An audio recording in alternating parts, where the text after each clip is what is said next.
Secret Service has taken down a hidden telecom network the agency says could have crippled cell towers and jammed up 911 calls during United Nations meetings in New York City. And here's the thing, they say that agents discovered more than 300 servers that were packed with 100,000 SIM cards. That's like cell phones, all within 35 miles of where 150 world leaders were gathered, including President Trump. We want to identify, locate, and take down these criminals that are setting up these networks. My message to them is, if you're involved in this, we're coming for you.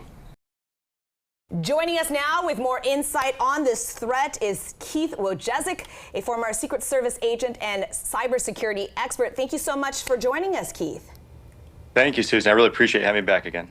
All right, let's talk about this. The Secret Service calling this an imminent threat to top senior government officials. But for us regular folks, what sort of damage can you tell us that we would have been talking about if this attack was successful?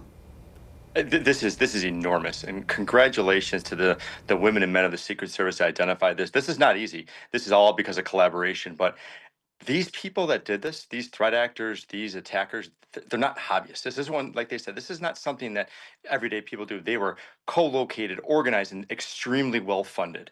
Having this an imminent threat, right? This could cause widespread disruption to cellular service across New York, overload towers, prevent normal traffic. I mean, think about it. Everyday communication is interrupted. Emergency services, critical operations, POS terminals, point-of-sale terminals if you're trying to shop, ATMs, trying to get money out, kiosks, delivery, rideshares, all these other things that work on the cellular services. On top of that, public safety itself, the IoT devices, anything that's the smart cities they have now, all down. Public alerts, the Amber warnings, someone loses a child, anything like that, done, doesn't work. The personal safety call for help. All of this is so severe. Add on top of that 150 foreign heads of state, all in one location, all at the same time. This was not something that was just random, right? This is a very planned attack. What could have happened? I don't even want to, it could be detrimental. This is something like almost comparable to Oklahoma City, 9/11, where everything was just overloaded and you couldn't make any communications at all. Wow, that is terrifying. I mean, really ground to a halt. Keith, this is obviously a massive operation. We talked about 100,000 SIM cards spread throughout the greater New York City area. How did the Secret Service, how did they go out and discover an operation of this magnitude? So that's a very good question. I'll tell you. They're brilliant. They really, and it's collaboration. It comes from, going there. It was from what I saw, it was a longer investigation, but it's collaboration from local, state, and federal agencies all working together for the same mission. Now you're going to hear things. They're not telling you everything right now. They may be, turning bad guys into informants, however they do it. But you'll find out in the future. They don't want to give away their secret sauce, but it's definitely collaboration and working hand in hand with the locals. And it's great because it's not only that they did this, but it's, working together with protection. They're protecting all of these foreign heads of state together as a unit. And I think that's phenomenal.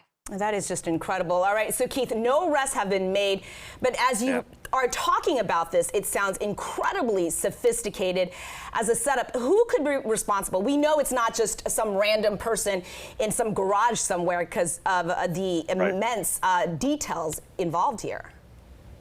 I mean, think about it. The list is long. You got 150 different countries coming in. Who could it be?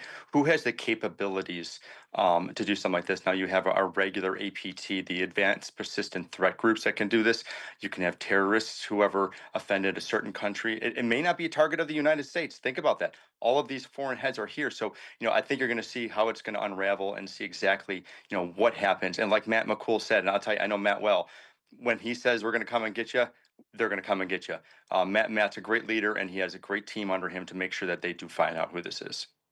Sophisticated operation there, and it could have done just incredible damage. Thank you so much, Keith.